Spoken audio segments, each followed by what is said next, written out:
محرم سے شروع ہوتا ہے اور ذی الحج پہ ختم ہوتا ہے۔ اس بات کا بھی ضرور خیال رکھا کریں کہ ہمارا جو اسلامی سال ہے اس کا آغاز جنوری سے نہیں ہوتا، اس کا آغاز محرم سے ہوتا ہے اور اس کا اختتام دسمبر پہ نہیں ہوتا بلکہ اس کا اختتام ذی الحج پہ ہوتا ہے۔ اسلامی سال کا آج پہلا دن ہے، یکم محرم الحرام، امیر المومنین خلیفۃ المسلمین جانشین مصطفیٰ جبل استقامت اور رسول اللہ کے دین کا بہت بڑا سپاہی حضرت عمر فاروق رضی اللہ تعالی عنہ، جناب عمر کا نام صرف کام نہیں، حضرت عمر کا نام انقلاب برپا کر دیتا ہے۔ حضرت عمر کا نام کفر کے ایوانوں میں جبر، ظلم، شرک کی وادیوں میں جب حضرت عمر کا نام بھی لیا جائے تو بے ایمان کانپنا شروع ہو جاتے۔ حضرت عمر فاروق رضی اللہ تعالی عنہ، حضرت عمر معمولی شخص نہیں، معمولی آدمی نہیں۔ کچھ لوگ صدیوں کے بعد پیدا ہوتے ہیں اور کچھ لوگ ایسے ہوتے ہیں جو ایک ہی بار پیدا ہوتے ہیں، ان جیسا دوسرا پیدا ہوتا ہی نہیں، دوسرا ان طرح کا پیدا ہوتا ہی۔ حضرت عمر رضی اللہ تعالیٰ عنہ جیسی شخصیات پیدا ہی نہیں ہوتی دوبارہ۔ سارے صحابہ در رسالت مآب پہ خود آئے۔ یہ وہ عظیم شخص ہے جسے اللہ کے محبوب نے اللہ سے مانگ کے لیا، کہا اے اللہ یہ مجھے دے دے، اللہ سے مانگ کے لیا ہے۔ اس لیے صوفیاء کہتے ہیں کچھ مرید ہوتے ہیں کچھ مراد ہوتے ہیں، کچھ مرید ہوتے ہیں کچھ مراد ہوتے ہیں۔ مرید وہ ہوتا ہے جو چل کے آتا ہے، آ کے مرید ہوتا ہے۔ مراد وہ ہوتا ہے جسے کہا جاتا ہے کہ یہ کبھی میرا بن جائے نا، یہ کبھی آ جائے نا، میرا بن جائے، اس کو مراد کہتے ہیں۔ حضرت عمر مصطفیٰ کریم کی مراد ہیں، حضور کی مراد ہے۔ اللہم اعز الاسلام بے اسلام عمر ابن خطاب، اے اللہ اسلام کو عزت دے دے، میرے عمر کو کلمہ پڑھنے کی توفیق عطا فرما دے۔ اور کیسے دعا مانگی؟ او یار حضرت عمر کی تو اس فضیلت کا کوئی جواب نہیں دے سکتا، میرے رسول پاک علیہ السلام سب کے لیے ہی دعا مانگتے ہیں نا، حضور کی دعا عام ہے، لیکن مصطفیٰ کریم نے کعبے کا غلاف تھام لیا اور غلاف کعبہ کو حضور نے سینے سے لپٹایا اور سینے سے چمٹا کے کہا اے اللہ میں نے تو کبھی سوال ہی زیادہ نہیں کیے، میں کرنے آیا ہوں، مجھے عمر دے دے، عمر دے دے۔ حضور نے مانگ کے لیا۔ اور پھر جب جس کو حضور مانگے اللہ سے، کہ حضرت عمر رضی اللہ تعالیٰ عنہ کا آج یوم شہادت ہے، میرا تو دل کرتا تھا کہ فجر سے باتیں شروع ہوں اور سارا دن ہی عمر کی باتیں ہوتی رہیں، سارا دن جناب عمر کی باتیں، سارا دن، اس لیے کہ ذکر جناب عمر کا ہوگا پر راضی اللہ کے رسول ہوں گے صلی اللہ، تو جاگ کے بیٹھیں، خوش ہو کے بیٹھیں۔ ہمارے ہاں منایا ہی نہیں جاتا، بابے اللہ کیتا ساؤن بھادروں اسو کتا تے منڈے جنوری فروری، تو اسلامی سال بھی گیا اور وہ تاریخیں بھی ساری گئیں۔ یکم محرم امت مسلمہ کے لیے بہت بڑا دن ہے، بہت بڑا دن، یہ شہادت ہے حضرت عمر فاروق کی رضی اللہ تعالی عنہ۔ یہاں چھوٹی چھوٹی باتوں پہ گورنمنٹ چھٹی کرتی پھرتی ہے، چھوٹی چھوٹی باتوں، الیکشن ہو گیا تو چھٹی، فلاں جگہ پہ تھوڑا سا کسی نے خبر دے دی کہ کوئی پریشانی ہے تو چھٹی، فلاں جگہ یہ ہو گیا تو چھٹی، یہاں تک کہ فلاں وزیر صاحب فلاں علاقے میں آئیں گے تو سارے علاقے کو چھٹی۔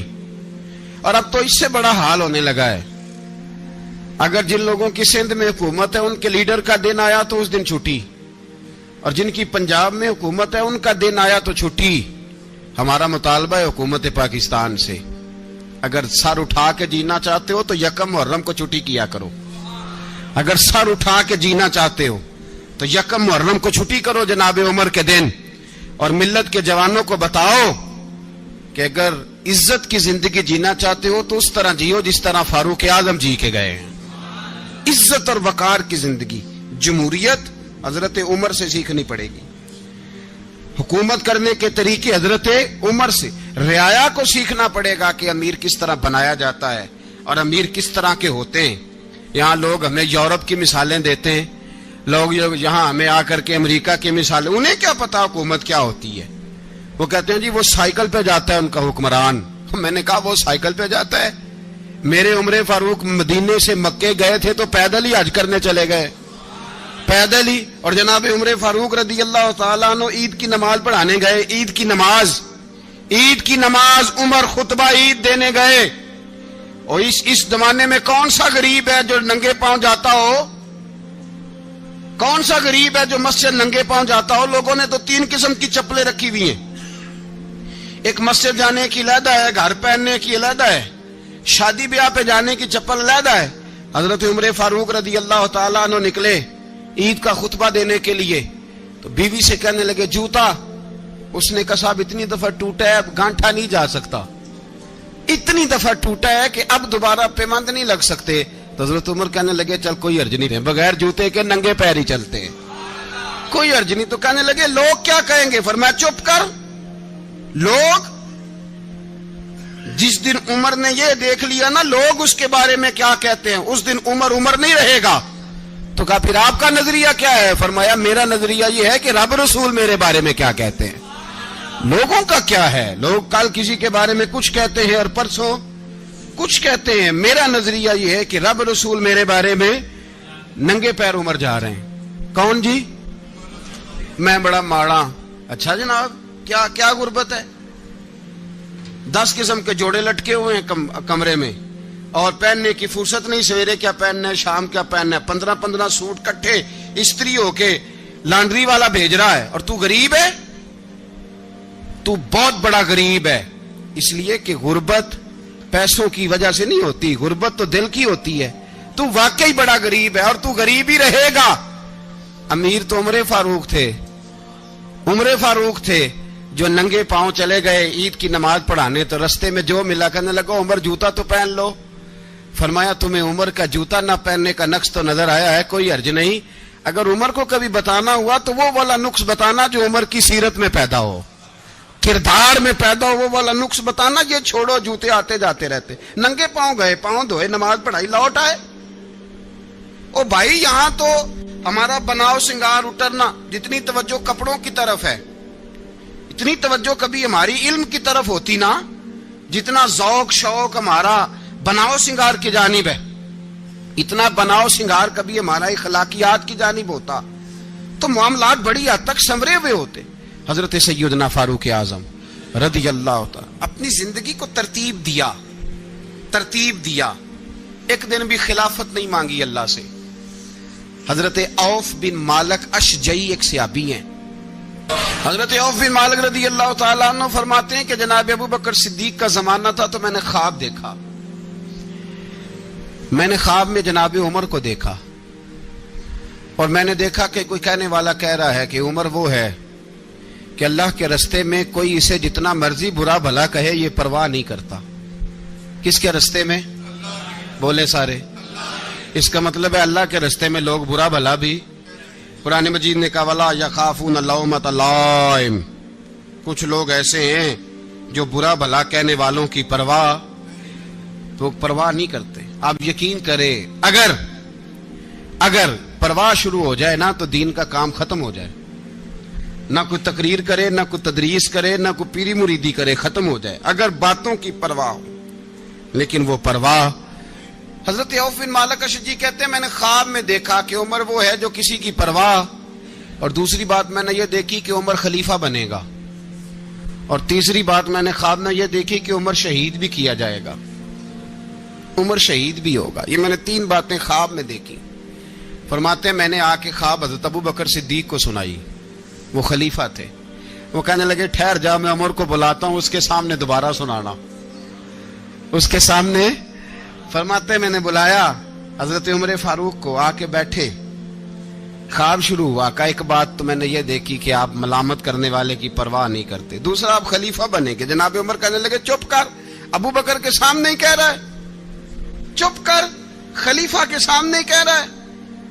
تو حضرت ابو بکر صدیق کہنے لگے عمر اسے کہنے دو, مجھے لگتا ہے رب کی رضا یہی ہے کہ میرے بعد اگر مصطفیٰ کا ممبر ملے تو عمر کو ملے, اسے کہنے دو, کہنے دو.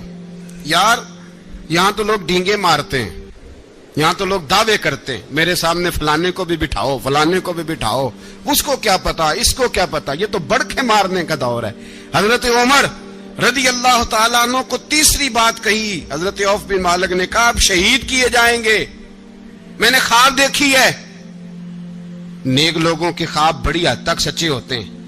کہا میں نے خواب دیکھی ہے. تو حضرت عمر کہنے لگے شہید تو دلیر لوگ ہوتے ہیں, شہید تو دلیر, جسے سارا زمانہ دلیر کہہ رہا ہے وہ اپنے بارے میں کیا کہہ رہا ہے, کہتے ہیں شہید تو دلیر. میں تو کاہل سا آدمی ہوں, سست آدمی ہوں, میں تو اتنا کام ہی نہیں کرتا, تو یہ خواب تو نے جو دیکھا ہے نا پھر سے دیکھنا. تو ابو بکر صدیق فرمانے لگے عاجزی نہ کر, انکساری نہ کر, تو جو کہہ رہا ہے ٹھیک کہہ رہا ہے, لیکن مجھے سن کے شکر بھی ہوا ہے اور افسوس بھی ہوا ہے. افسوس اس بات کا کہ تیرے جیسا بطل عظیم چلا جائے گا, اور شکر اس بات کا کہ رب تجھے زندگی بھی اعزاز والی دے گا, اور شہادت کی موت دے کے اللہ تجھے موت بھی عزت والی عطا فرمائے گا. اللہ موت بھی تجھے عزت والی دے گا, تجھے کاہلوں جیسی موت اللہ. حضرت فاروق اعظم رضی اللہ, او بھائی یہاں تو اس زمانے کا سب سے بڑا مسئلہ پروٹوکول ہے. لوگوں کو پتا ہوتا ہے کامل پیر ہے, کامل مرشد ہے, لوگ نہیں جاتے. میں کسی کا مرید ہو جاؤں, میرا پروٹوکول کدھر گیا؟ پتا ہوتا ہے یہ کامل استاد ہے, میں اس کے پاس بیٹھوں گا تو میری تربیت کرے گا, لیکن لوگ شاگرد نہیں بنتے. میں کدھر گئی؟ یہ جو پروٹوکول کی مصیبت ہے نا, اس نے بڑے بڑے لوگ زیرو کر دیے, بڑے بڑے لوگ. اور یہ مت سمجھے کہ آپ کا وزیر اعظم پروٹوکول لیتا ہے یا آپ کا صدر پروٹوکول, وزراء, ایسی کوئی بات نہیں. ہم چھوٹے طبقے سے لے کر بڑے سارے پروٹوکول کے قائل ہیں. ہمارا تو داماد بھی کہتا ہے کہ مجھے پوچھا نہیں میں تمہارے گھر کیوں آؤں. ہمارا تو بھائی ہر شخص اعلان کرتا ہے پروٹوکول کا, فلانے نے عزت نہیں دی تو واپس آ جاؤ, فلانے نے سلوٹ نہیں کیا تو واپس آ جاؤ. لوگ جہاں سلوٹ کرنا چاہیے وہاں بھی سلوٹ کرانے کے قائل ہیں.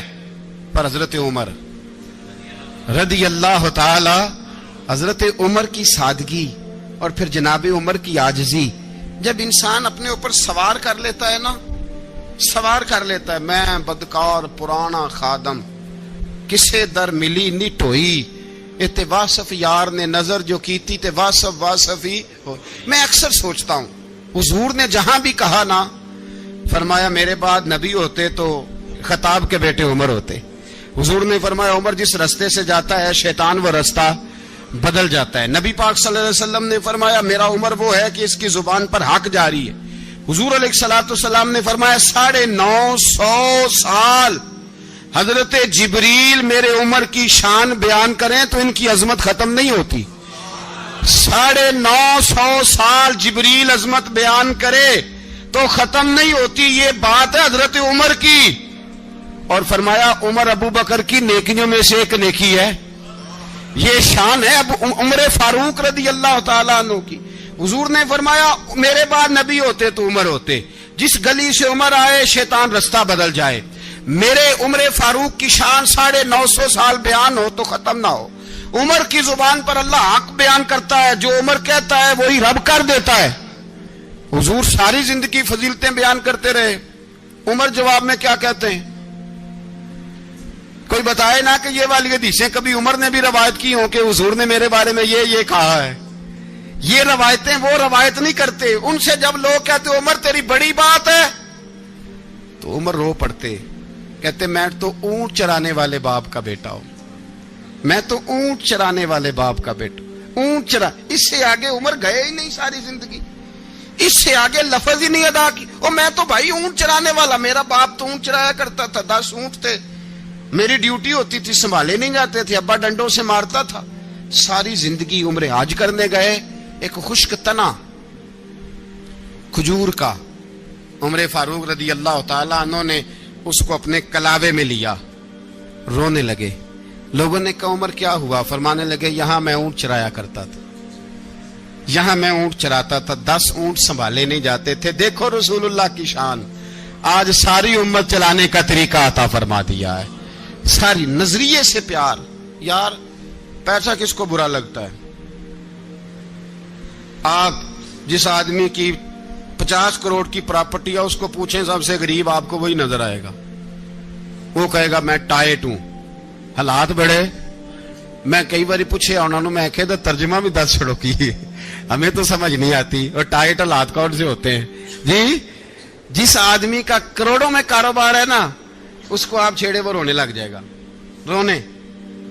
تو کئی میں نے ایسے دیکھے ہیں کرائے کا مکان ہے، ان سے پوچھے صاحب کیا حال ہے، تو کہتے ہیں جتنی اللہ نے شان والی زندگی ہمیں عطا کی ہے کسی کو نہیں دی ہوئی۔ اس کا مطلب ہے خوشی بھی یہی ہے اور غم بھی یہی ہے، اندر سے خوشی ہے، اندر سے ہی۔ تو نے اگر راضی رہنا ہے تو ادھر سے رہنا ہے، ناراض رہنا ہے تو بس اپنے آپ کو خوش رکھے گا تو ہو جائے گا۔ سارے صحابہ مل کے آئے، کہنے لگے عمر فاروق سے کہنا ہے نبی پاک کے زمانے میں تو ظاہراً غربت تھی، ابو بکر کے دور میں بھی غربت تھی، اب تو بڑا مال ہے۔ عمر سے سفارش کرو کہ عمر نیا کرتا پہنا کرے۔ ملکوں کے سفیر آتے، عمر وہی پھٹی پرانی چادر اوڑھ کے اور وہی کئی جگہ پہ پیوند لگے سوٹ پہن کے سفیروں کے سامنے بیٹھ جاتا ہے۔ عمر کو مشورہ دو، طے ہو گئی بات۔ سب نے جب مشورہ دے لیا تو سارے کہنے لگے یہ بتاؤ شیر کی مونچھ کو ہاتھ کون لگائے گا؟ کہنا کس نے ہے؟ بندہ بھی تو ڈھونڈو نا۔ نے کہا جناب میرا یہ خیال ہے کہ مولا علی شیر خدا کہیں گے، کیونکہ جس شخص کی عمر کو سب سے زیادہ حیا کرتے دیکھا وہ شیر خدا مولا علی ہے رضی اللہ تعالی علی کہیں گے۔ اس لیے کہ جناب علی تو کئی دفعہ جب گفتگو کرتے تھے تو حضرت عمر چپ کر جاتے تھے اور فرماتے تھے علی نہ ہوتا تو میں ہلاک ہو جاتا۔ تو کہا علی سے کہو۔ جناب علی شیر خدا کو بلایا، کس کام کے لیے جی؟ اللہ اکبر۔ یہ ذرا اپنے اس دور پہ اس بات کو ذرا لاکا جناب ان سے کہیں کہ زیادہ نہیں، ایک کرتا نیا پہن لے، سفیر آتے ہیں وزیر آتے ہیں تو ایک کرتا نیا پہن لے۔ حضرت علی کو بلایا، آپ فرمانے لگے کوئی اور بات ہوتی تو میں کہہ دیتا، یہ والی میں نہیں کہہ سکتا، کوئی اور ہوتی تو میں عمر کو کئی دفعہ کہہ دیتا ہوں، جلال میں بھی تو سن، یہ والی میں نہیں کہہ سکتا، میں تمہیں ایک مشورہ دیتا ہوں۔ کہا وہ کیا؟ کہنے لگے سیدہ عائشہ صدیقہ سے کہو، وہ مومنوں کی ماں ہیں، عمر ٹالے گا نہیں۔ اماں جی سے جا کے کہا اماں جی نیا کرتا عمر سے کہیں پہن لیں، وزیر آتے ہیں بڑے بڑے لوگ تو چلو کوئی حرج نہیں۔ اماں جی نے کہا اچھا کوئی بات نہیں میں بلا لیتی ہوں۔ جناب عائشہ نے پیغام بھیجا،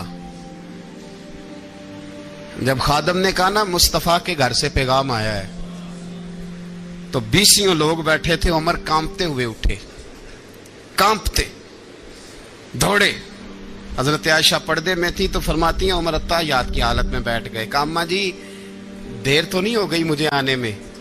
کہا نہیں ٹائم پہ آ گئے ہو، کس لیے بلایا تھا؟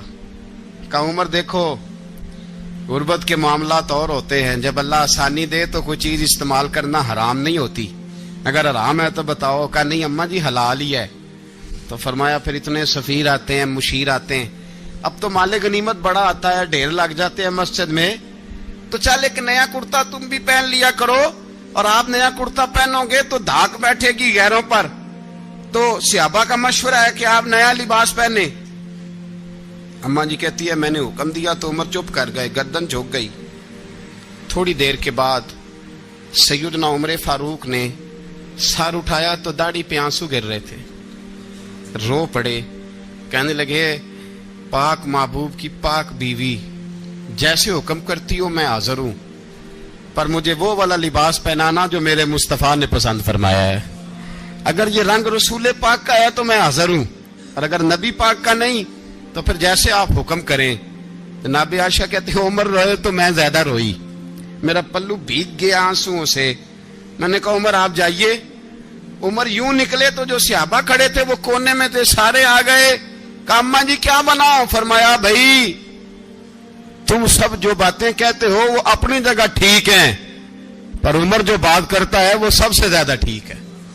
عمر جس پہلو پر بات کرتا ہے وہ یار ایسی عاجزی، ایسا رنگ، ایسا انداز، ایسا طرز حیات، ایسی زندگی. اولاد کے معاملے میں لوگ بزدل ہو جاتے ہیں، بزدل. پر حضرت عمر کا بیٹا مصر گیا، وہاں سے کمائی کر کے لایا، تجارت کرنے گیا، لاکھوں کا مال. کون سا باپ ہے دنیا میں جس کا بیٹا باہر سے پیسے لے کے آئے تو ابا تفصیل پوچھے کہ بیٹا کہاں سے کمائے، کہاں سے لایا، کتنے ملے، کیوں آئے؟ کون سا باپ تفصیل پوچھتا ہے؟ ابا تو کہتا ہے لا صحیح، اور تعریفیں کرتا ہے میرا بیٹا بڑی کمائی کرتا ہے. کبھی پوچھا ہے اس سے کہ ڈیوٹی صحیح دیتا ہے کہ نہیں؟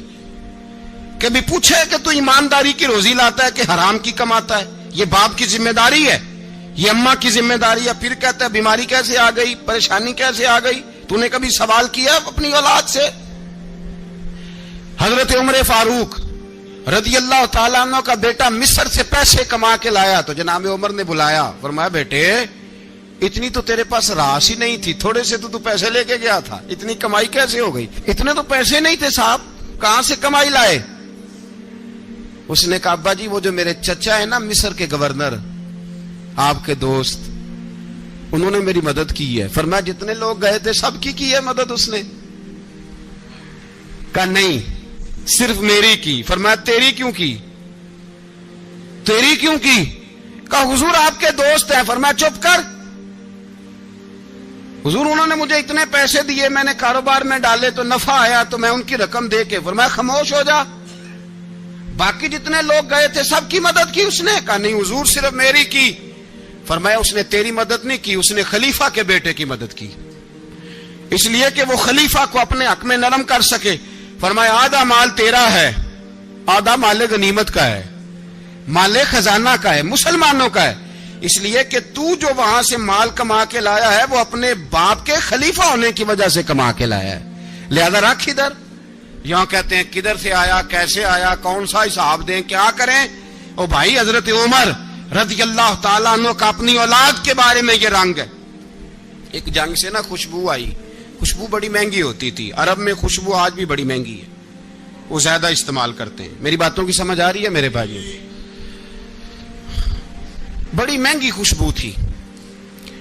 جب وہ خوشبو آئی تو حضرت عمر نے کہا، گھر میں پہلے پہنچی حضرت عمر کے، چونکہ زیادہ عورتیں استعمال کرتی تھی گھر کے اندر خوشبو، مرد بھی لگاتے تھے.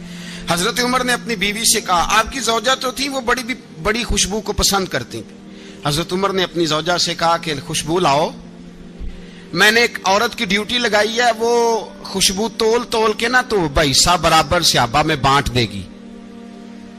تو آپ کی زوجہ کہنے لگی کسی بی بی کی ڈیوٹی لگانے کی کیا ضرورت تھی، میں جو موجود تھی میں بانٹ دیتی ہوں تول کے بھائیسا برابر. آپ نے فرمایا نہیں تو رہنے دے، فلانی بی بی بانٹے گی.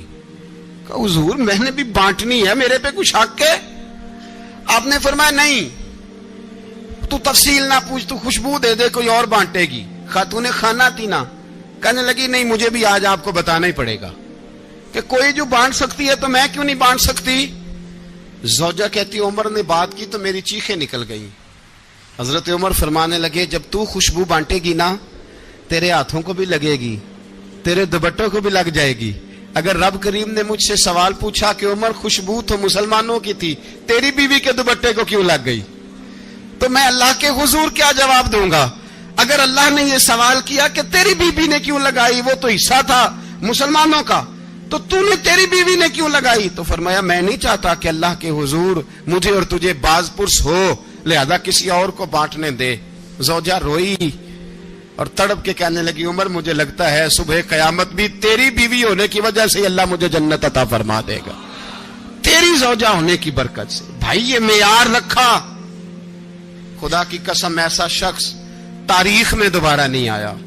اتنا بڑا آدمی، اتنا بڑا شخص، اتنا بڑا آدمی، اور پھر رنگ یہ ہے کہ عمر 22 لاکھ مربع میل کا حکمران، 22 لاکھ، اور کھجور کے درخت کے نیچے مٹی کا ڈھیلا لے کے سو گئے ہیں، پرواہ کوئی نہیں، کوئی مسئلہ ہی نہیں. 2 غلام ساتھ بیٹھے تو ایک روٹی حضرت عمر نے گھر سے منگوائی، تھوڑا سا سرکہ، تو غلام کہنے لگے ہم نے بھی کھانی ہے. فرمایا کوئی حرج نہیں، روٹی کو پیٹ بھر کے کھانا ضروری تو نہیں، 3 حصوں میں بانٹ لیتے ہیں، ایک آدمی آیا ہوا تھا مصر کا رہنے والا ملنے کے لیے. اس نے پوچھا عمر کدھر ہے؟ تو کہا وہ ادھر جاؤ مسجد میں بیٹھے ہوں گے. اور واپس آیا تو کہنے لگا وہاں تو 3 غلام بیٹھے ہیں, ایک روٹی بانٹ بانٹ کے کھا رہے ہیں, لگتا ہے کئی دنوں سے روٹی نہیں ملی. کہا 3 غلام تو کوئی نہیں, وہاں 2 ہی تھے, تیسرے تو امیر المومنین تھے. اس نے کہا نہیں نہیں 3 غلام ہیں, کپڑے بھی ایک طرح کے پہنے ہوئے ہیں, بلکہ 2 کے تو پھر صحیح ہیں, تیسرے کے تو زیادہ ماڑے ہیں. کپڑے بھی ایک طرح کے, کھانا پینا بھی ایک طرح کا, اور ان کا نشست برخاست بھی ایک طرح کی ہے, لہذا کوئی فرق نہیں. حضرت ابو ہریرہ کہتے ہیں میں لے کے آیا, اور جناب عمر کو جب میں نے کچی زمین میں تامت سمیٹ بیٹھے دیکھا تو میں رو پڑا. میں نے اس مصر سے آنے والے کو کہا تو اس کے جلوے دیکھ, اگر اس کی ذات میں اتنا حسن ہے تو محمد عربی کا مقام کیا ہوگا. یہ مقام غور ہے, مقام غور. 10 محرم کو لوگ دیگے پکائیں گے نا, نہیں پکانی ہے؟ کوئی بول دے نہیں, ہاں نہ نہیں کر دے. پروگرام بدلیا تو نہیں دی عید کی کہ وہی کام شروع ہوا ہے لاسٹ ٹائٹ ہونے والا. کیوں جی, پکنی ہے نا دیکھیں 10 محرم کو انشاءاللہ تعالی. ہم بھی پکائیں گے انشاءاللہ, یہاں بھی پروگرام ہوگا. تو 10 محرم کو جو دیگ پکنی ہے تو ایسا نہیں ہو سکتا کہ 1 محرم کو حضرت عمر کے نام کی بھی کوئی پک جائے. اگر امام حسن حسین کے نام کی دیگیں پکے تو جو امام حسن حسین کے سے پیار کرنے والے ہیں, جو امام حسن حسین سے, ہم لوگوں نے بھی عجیب رٹا اپنایا ہے نا. ہم لوگ بات کا ایک پہلو دیکھتے ہیں, دوسرا نہیں دیکھتے. حضرت امام حسن اور حسین کو بھی نبی پاک نے شہید کہا, اور جناب عمر کو بھی رسول اللہ نے خود شہید فرمایا. فرمایا شہید ہے, خود فرمایا اپنی زبان سے کہ یہ شہید ہے, خود میرا عمر شہید ہے. تو ان کے نام کی دیگ نہیں پکنی چاہیے, اس طرف نہیں ہماری توجہ ہونی چاہیے. اور اہل بیت نبو, یہ بات میں پہلے بھی کرتا ہوں, آج پھر کرنا ضروری سمجھتا ہوں. اہل بیت کا پیار, سن لو کان کھول کے, اہل بیت کا پیار اگر ہمیں کسی نے سکھایا ہے تو سیدنا عمر فاروق نے سکھایا ہے. اہل بیت نبوت کی محبت اگر کسی نے سکھائی ہے تو کس نے سکھائی ہے؟ بول کے بتائیے. حضرت عمر نے. اہل بیت کا پیار ہمیں حضرت عمر نے بول کر کے سکھایا ہے. بھائی یاد رکھیں, کسی کی طاقت نہیں تھی دم مارنے کی حضرت عمر کے سامنے, طاقت ہی نہیں تھی. کیسر و کسرا کانپ جاتے تھے, جرأت ہی نہیں کرتے تھے حضرت. اور ہمارے تو تعلقات بڑے ہیں نا غیروں سے. حضرت ابو موسیٰ اشعری رضی اللہ تعالیٰ عنہ فرماتے ہیں میرا منشی سائی تھا, وہ کاتب کہتے تھے وہ لوگ, میرا حساب کتاب عیسائی تھا. تو فرماتے ہیں ایک دن میں نے وہ سارا حساب کتاب لین دین کے حضرت عمر کو دکھائے تو فرمانے لگے جس نے لکھے ہیں اس کو بلاؤ. کہنے لگے حضور مسجد نہیں آ سکتا. کیوں نہیں آ سکتا؟ کہنے لگے وہ عیسائی ہے. کہتے ہیں حضرت عمر جلال میں آ گئے. آپ فرمانے لگے جنہیں رب دور کرتا ہے تم کیوں قریب کرتے ہو؟ جنہیں اللہ دور کرتا ہے. فرمایا تم غیروں کو اگر عہدے دو گے تو اپنوں کا کیا بنے گا؟ اگر تم غیروں کو عہدے دو گے تو اپنوں کا. یہ سوچ ہے جو آج برما کے مسلمانوں کے لیے بھی ضروری ہے. کہا اگر تم غیروں کو عہدے دو گے تو اپنوں کا. ہم نے غیروں کو عہدے دیے تو دیکھا نا اپنے کس طرح کاٹے جا رہے ہیں. غیروں کو جو عہدے دے دیے جرانے سارے غیروں سے. روز دعویٰ ہوتا ہے چین ہمارا سجن ہے, چین ہمارا دوست ہے. او بھائی دوست ہے تو اس سے کہو نا کہ برما تو تمہاری ایک چھوٹی سی ریاست ہے, چین کے بغیر تو وہ سانس بھی نہیں لے سکتا. اس کو کہو نا اس حکومت پہ دباؤ ڈالے. لیکن ہم لوگوں نے غیروں کو عہدے دیے تو اپنے پس گئے. حضرت عمر کہتے تھے ذمی کا ہم ادب کریں گے. ذمی کافر کا ہم, ایسا کافر جو مسلمان ریاست کو قبول کرے, بدامنی نہ پھیلائے. ایک آدمی کو آپ نے دیکھا آنکھوں سے نابینا ہے اور بھیک مانگ رہا ہے, تو حضرت عمر کو نظر آ گیا. فرمایا کون ہو؟ اس نے کہا میں یہودی ہوں. فرمایا بھیک کیوں مانگتے ہو؟ کہا جب تک تندرست تھا مسلمانوں کو جزیہ دیتا تھا, بوڑھا ہو گیا ہوں کیا کروں. حضرت عمر نے گھوڑے کی پشت پہ بٹھایا کافر کو, گھوڑے کی پشت پہ بٹھایا اور بٹھا کے مدینے لائے. حضرت علی شیر خدا وزیر خزانہ تھے. فرمایا علی اس کا وظیفہ جاری کرو. کہا یہ کون ہے؟ فرمایا یہ یہودی ہے لیکن یہ ہمیں جزیہ دیتا رہا, بوڑھا ہو گیا بیچارہ, بھیک مانگنے پہ مجبور ہے, ہماری حکومت کے اندر رہتا ہے, اس کا پورا وظیفہ جتنا خرچہ اتنا وظیفہ لگاؤ. حضرت علی کہتے ہیں میں وظیفہ لگا رہا تھا اور وہ میرے نبی کا کلمہ پڑھ رہا تھا, وہ رسول اللہ کا کلمہ پڑھ رہا تھا. یہ مزاج, یہ نہیں کہ کافر. حضرت عمر نے گورنروں کو خط لکھے تھے کہ زبردستی کسی کو مسلمان نہیں کرنا, جہاں ان کی عبادت گاہیں بنی ہو گرانی نہیں, کوئی مندر کوئی گرجا ضائع نہیں کرنا. اسلام سب کو جینے کا موقع دیتا ہے, پر بے ایمانو ظالموں بدذاتوں تمہیں یہ کہتا ہے کہ ہم تمہیں جینے کا موقع دیتے, تم بھی مسلمانوں کو جینے کا موقع دو. یہ جہاں بستے ہیں جہاں رہتے ہیں انہیں وہاں جینے کا موقع دو, انہیں بھی اللہ اکبر کہنے کا موقع دو, انہیں بھی قرآن پڑھنے کا موقع دو, انہیں بھی رسول اللہ پر درود پڑھنے کا موقع دو. ہمارے ملک میں عیسائی اپنی مرضی سے کھلے عام تبلیغ کرتے ہیں. یہاں تو چینل چلائے ہیں عیسائیوں نے. کسی مذہبی جماعت نے کبھی جلوس نکالا ہے کہ عیسائیوں کا چینل بند کرو؟ بولے نکلا ہے کہ نہیں نکلا؟ کتنے ظلم کی بات ہے. ہم جب غیر کو اتنا تحفظ دیتے ہیں, اتنا تحفظ دیتے ہیں. ہم نے دیکھا ہے, مجھے بیسیوں لوگوں نے عید پہ ٹیلی فون کیے کہ عیسائیوں کو قربانی کا گوشت دے لیں, مجبور ہیں جی, دروازے پہ آ گئے ہیں, ہمارے کام کاج کرتے ہیں. بیسیوں لوگ, عام آدمی کے دل میں ان کا اتنا جذبہ ہے. وہ مسائل کا بیان کرنا ایک علیحدہ بات, لیکن ہمارے دل کافر کے حق میں بھی نرم ہو جاتے ہیں. تم کس قدر زیادہ بے ایمان ہو اور کفر کس قدر زیادہ ذلیل ہو گیا ہے کہ مسلمان کے حق میں نرم ہوتا ہی نہیں. اور اس سے بڑے ذلیل وہ ہیں جو ان ذلیلوں کے سپورٹر ہیں. وہ کسی عرب ملک کے حکمران ہو یا کسی اور جگہ کے, وہ بڑے ذلیل ہیں جو ان ذلیلوں کے سپورٹر ہیں, جو برما کی بچیوں کے قتل پر اپنی حکومتیں چمکا رہے ہیں. انہیں شرم نہیں آتی. اس قدر مسلمان تڑپا ہے, لیکن ان بے غیرتوں کو ذرا ہوش نہیں آئی. اور یہ ان کے کماش, ان کے دلال جو ہر جگہ ان کی سپورٹ کر کے اپنی حکومتیں قائم کرتے ہیں, بے ایمانوں کو پتہ نہیں کہ کب ان پر اللہ کا عذاب اترے گا اور کس طرح ان کے پرخشے اڑیں گے. تمہیں اپنی ذلت اور رسوائی نظر نہیں آ رہی کہ زمین کس طرح تمہارے لیے تنگ ہو گئی ہے؟ اس سے زیادہ اور تمہاری رسوائی کیا ہوگی؟ ڈرو اللہ سے. اور یہ تو دنیا کا عذاب ہے. ان بطش ربک لشدید, میرا رب کہتا ہے قیامت تو قائم ہونے دے. جتنا سخت تیرے رب کی پکڑ ہے اتنی کسی دوسرے کی ہو سکتی, یاد رکھیں. اور تھوڑا احتیاط کریں ہم سب لوگ بھی, جو ہم لوگ آدھی زبان بول کے بھی ان کی سپورٹ کرتے ہیں. اب شرم آنی چاہیے ہمیں ان حکومتوں کی سپورٹ کرتے جو مسلمانوں کی لاشوں کے اوپر حکومتیں قائم کرتے ہیں. شرم آنی چاہیے. بہرحال بات دور نکل جائے گی اور میں اپنے مضمون پہ رہتا ہوں. اہل بیت کا پیار اگر سکھایا ہے تو جناب عمر نے سکھایا ہے رضی اللہ تعالی عنہ. امام حسن ملنے, آپ یقین کریں میں جب اس واقعہ کو پڑھتا ہوں تو میرا دل جھوم جاتا ہے. میں کہتا ہوں یار ڈاڈا ہونا اپنی جگہ پہ, عشق ہونا اپنی جگہ پہ, انسان کا باوقار ہونا اپنی جگہ. جہاں کھڑے ہونا تھا وہاں یہ کھڑے ہوتے تھے, اور جہاں جھکنا تھا وہاں یہ. ان لوگوں میں اقبال نے کہا تھا تیری نگاہ ناز سے دونوں مراد پا گئے, عقل غیاب و جستجو عشق حضور و اضطراب. جہاں اگر آیا ہے سامنے کیسر و کسرا تو عمر جیسا دلیر کوئی نہیں. اگر سامنے آیا ایران کا بادشاہ تو عمر جیسا تگڑا کوئی نہیں. اگر آیا ہے سامنے غسان کا بادشاہ تو عمر جیسا عادل کوئی نہیں. لیکن اگر علی کا بیٹا آیا ہے, اگر فاطمہ کے لال پارے آئے ہیں, تو پھر فاروق اعظم سے جیسا محب کوئی نہیں, پھر ان سے جیسا پیار کرنے والا کوئی نہیں. اندر بیٹھے ہیں جناب عمر, اندر تنہائی میں کچھ وزیروں سے گفتگو ہو رہی ہے, میٹنگیں جاری ہیں. آپ کے بیٹے ملنے آئے جناب عبداللہ ابن عمر. ابا جی ملنے آئے, بات ٹھہرو بات کر رہا ہوں, کوئی نہ اندر آئے. صاحبزادہ باہر کھڑا ہے. تھوڑی دیر گزری تو امام حسن بھی آ گئے. کون آئے؟ آپ کو جو ملے گا امام صاحب کا نام لینے سے, وہ سردار ہیں جنتیوں. کون آئے؟ سارے بولیے امام حسن. تیری نسل پاک میں ہے بچہ بچہ نور کا, تو ہے نے نور تیرا سب کرانا. امام حسن آئے تو حضرت عبداللہ ابن عمر کو دروازے پہ کھڑے دیکھا. کہا امیر المومنین کہاں ہیں؟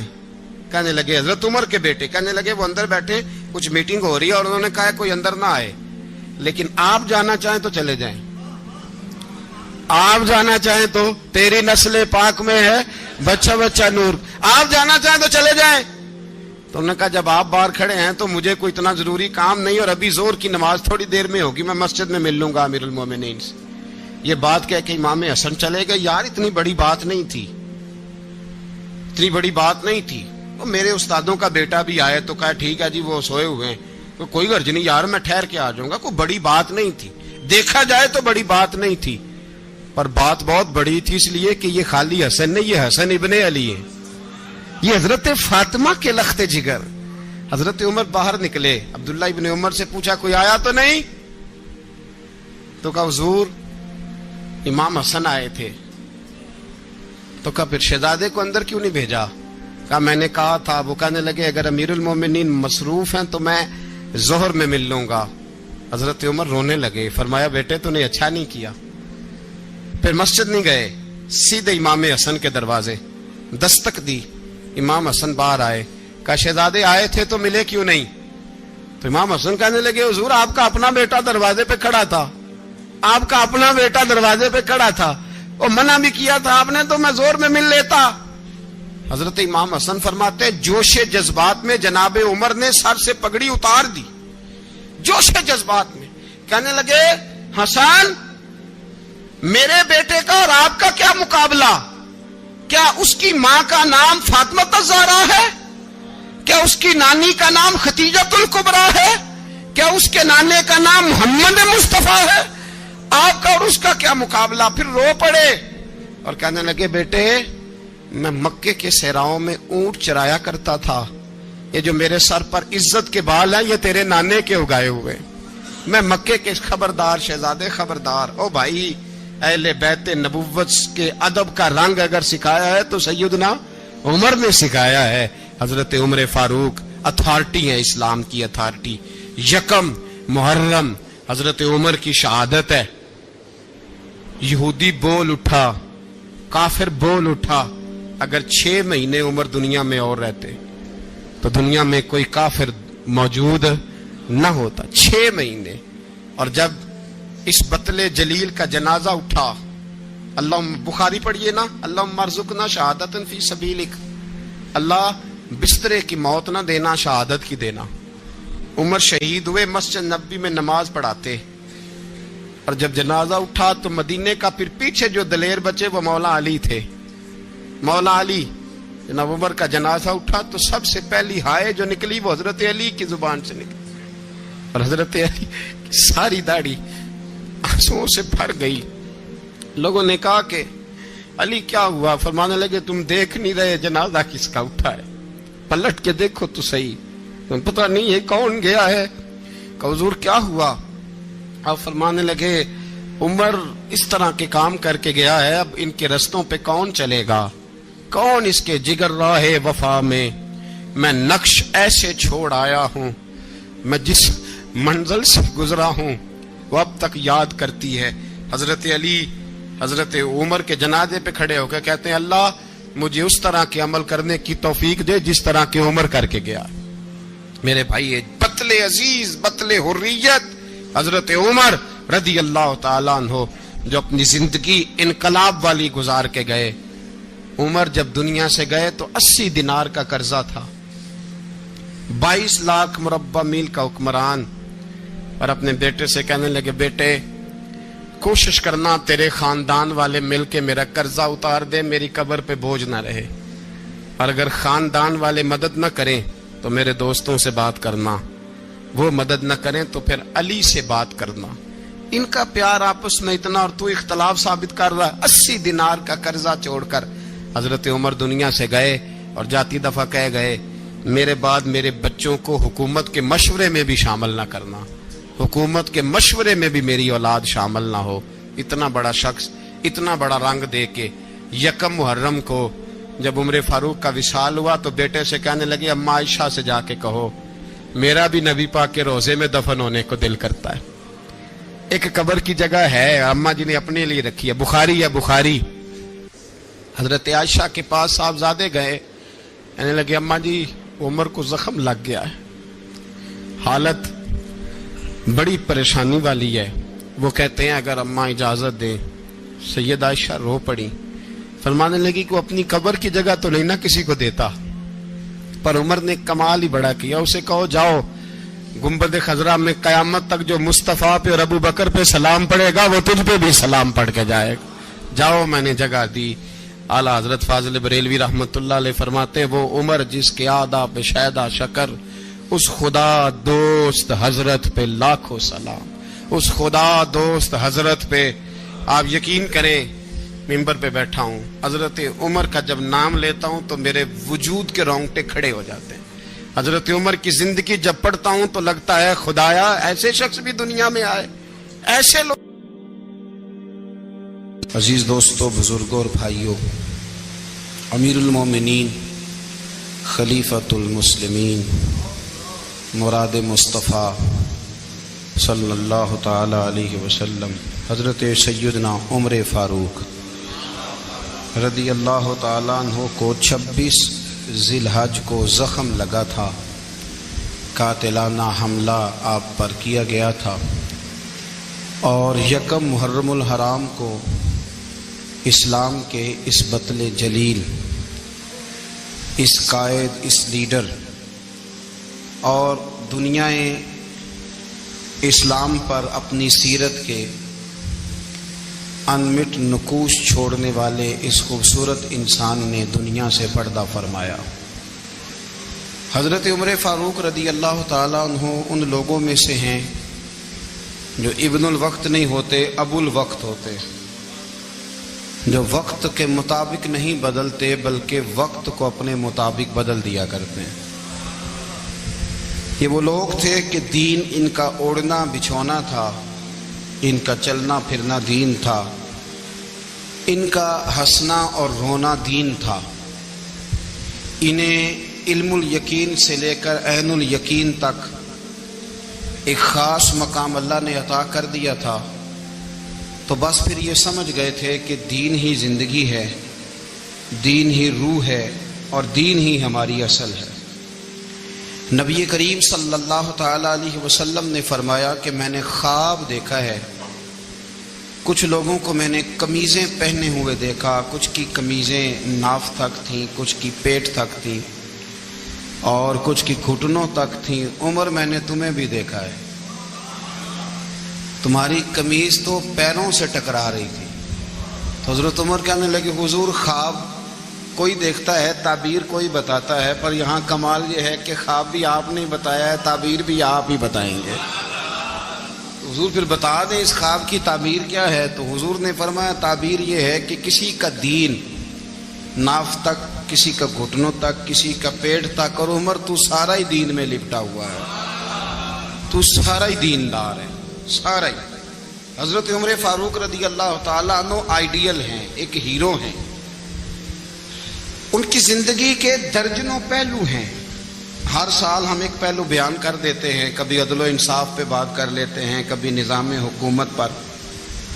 ان کی زندگی کا ایک پہلو آج بھی ہماری گفتگو کا عنوان رہے گا، پر حضرت عمر کا مرتبہ اور مقام یہ ہے کہ نبی کریم علیہ السلام نے فرمایا کہ جبریل امین 950 سال میرے عمر کی شان بیان کریں تو عمر کی شان ختم نہیں ہوتی۔ 950 سال اگر حضرت جبریل بھی بیان کریں تو یہ مقام ہے سیدنا فاروق اعظم کا۔ اللہ تبارک و تعالیٰ نے جس طرح سارے نبیوں میں شان حضور کو عطا فرمائی، اسی طرح تمام نبیوں کے حواریوں میں سب سے زیادہ شان حضور کے غلاموں کو عطا فرمائی۔ قرآن مجید میں اللہ کریم نے فرمایا یا ایھا الذین آمنوا قوا انفسکم واہلیکم نارا، فرمایا اے ایمان والو خود بھی جہنم کی آگ سے بچو اور اپنے گھر والوں کو بھی دوزخ کی آگ سے بچاؤ۔ خود بھی بچو اور اپنے گھر والوں کو بھی۔ ہماری ساری نصیحتیں باہر والوں کے لیے، باہر ہمیں بہت بڑا لیکچر بھی دینا پڑے تو چلتا ہے، بہت بڑی داستان سرائی بھی کرنی پڑے تو چلتی ہے۔ سٹیٹس اور معیار یہ ہے کہ سارا کچھ باہر والوں کے لیے، اور گھر کے وہ پھول جن کی آبیاری بھی ہم نے کرنی تھی، کوئی جڑی بوٹیاں اور گائیں تو وہ کاٹنی بھی ہم نے خود تھی، دھوپ اور چھاؤں کا خیال بھی ہم نے رکھنا تھا، وہاں ہماری نظر نہیں ہوتی۔ پڑوسی کے بچے کیا کر رہے ہیں یہ سارا پتہ ہوتا ہے، اور میرے گھر میں کیا گل کھل رہے ہیں اس کی مجھے خبر نہیں ہوتی۔ حضرت عمر فاروق نے جب یہ آیت نازل ہوئی تو فوراً عرض کیا یا رسول اللہ صلی اللہ علیہ وسلم اس کا کیا مطلب ہے کہ خود بھی دوزخ کی آگ سے بچو اور اپنے گھر والوں کو بھی بچاؤ؟ تو نبی کریم علیہ السلام نے فرمایا عمر اس کا مطلب یہ ہے کہ جن چیزوں کا اللہ رسول تمہیں حکم دیتے ہیں تم اپنے گھر والوں کو ان چیزوں کا حکم دو، اور جن چیزوں سے اللہ رسول تمہیں منع کرتے ہیں تم اپنے گھر والوں کو بھی ان چیزوں سے منع کرو۔ حضرت عمر فاروق کی زندگی میں جو چیز آپ کو بہت زیادہ ملے گی نا وہ یہ ہے کہ آپ نے جتنا کڑا احتساب محاسبہ باہر والوں کا کیا ہے نا اس سے زیادہ بڑھ کے اپنا اور اپنے گھر والوں کا کیا ہے۔ یہ بڑا عجیب معاملہ ہے کہ ہم جتنے لوگ ہیں ہمارا معیار یہ ہے کہ سامنے والا غلط ہے اور میں ٹھیک، یعنی دوسرے کا بچہ گلی میں نظر آ جائے تو اس کی غلطیاں نکلنی شروع ہو جائیں گی، اور میرا بچہ سارا شہر گھوم آئے ایک ٹائر پہ موٹر سائیکل پہ تو ہم کہتے ہیں کہ ابھی بچہ ہے، انشاءاللہ سیانا ہو جائے گا۔ اگر ابا جی آج تک سیانے نہیں ہوئے کہ اس کو سمجھا لیں تو پھر بیٹے کا سیانا ہونا تو ہو سکتا ہے کہ وہ 60-70 سال لگ ہی جائیں۔ گھر کے اندر جب تک توجہ نہیں ہوتی اور سب سے پہلے جب تک اپنی ذات پر توجہ نہیں ہوتی، میں کہا کرتا ہوں کہ باہر لیکچر چلتا ہے گھر میں عمل چلتا ہے، لیکچر باہر چلتا ہے گھر کے اندر عمل چلے گا۔ باہر تو آپ نے کہہ دیا نماز پڑھا کرو، ختم ہو گئی بات، لیکن گھر میں بچے نماز تب پڑھیں گے جب ان کے والد نماز پڑھیں گے۔ گھر میں کہہ دیا پردہ کرو، پر گھر میں بچیاں پردہ تب کریں گی جب ان کی اماں پردہ کرے گی۔ گھر کے اندر عمل چلتا ہے، باہر تو چلو بات بھی چل جاتی ہے۔ تو والد کا جب تک کردار بچے نہیں دیکھتے جب تک اتنی دیر تک ان کا تبدیل ہونا ممکن نہیں ہوتا۔ حضرت عمر فاروق رضی اللہ تعالیٰ عنہ نا باہر والوں کا بھی بڑا سخت حساب کرتے تھے۔ بڑا ایک گورنر صاحب نے لباس بڑا شاندار پہننا شروع کر دیا تھا تو حضرت عمر نے اتروا کے نا تو انہیں ٹاٹ کا لباس پہنا کے تو اونٹ چرانے کی ڈیوٹی دے دی تھی۔ اتنا سخت احتساب کرتے۔